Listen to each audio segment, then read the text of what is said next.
One thing the team is also apparently working on, Jeff, is Cowen Digital, your push or incoming push to digital assets or cryptocurrencies. You signed that deal, I believe, over the summer with PolySign. What will you be doing in the crypto front next year? Yeah, so listen, we don't have a retail business here, so we don't cater to individual investors, and really the play in cryptocurrency has been largely a retail driven or individual driven market, and there have been a few institutions involved, but not very many.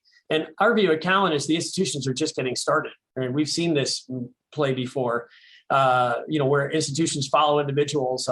There's some very real reasons why institutions haven't been involved. One of them is custody. It's really important to make sure that if they're managing money as a fiduciary for other investors, that their assets are safe and sound. And this is why we've invested in PolySign. We actually think it's the preeminent digital asset custodian. And what we can do with PolySign is integrate that into our product offering here, so that as institutions begin to allocate capital to crypto, and digital assets, which we know they're doing, that we can integrate that product in and deliver them a service to which they're accustomed in other asset classes like equities and fixed income. And so we're just following a really good playbook of doing what we do at Cowen, which is catering to the needs of our institutional clients. Digital assets is going to be a big part of their future. And so it's going to be a big part of our future as we head into 2022 and beyond. Are you in the camp, Jeff, lastly, that regulation for crypto would be good? I am.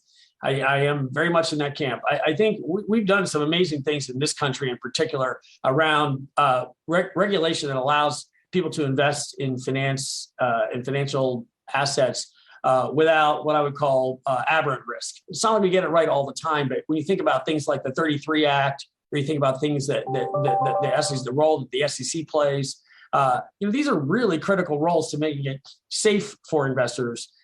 Doesn't mean that there's not risk. It doesn't mean that they can't lose money. But what it means is there's real rule of law and there's regulation and people are held accountable.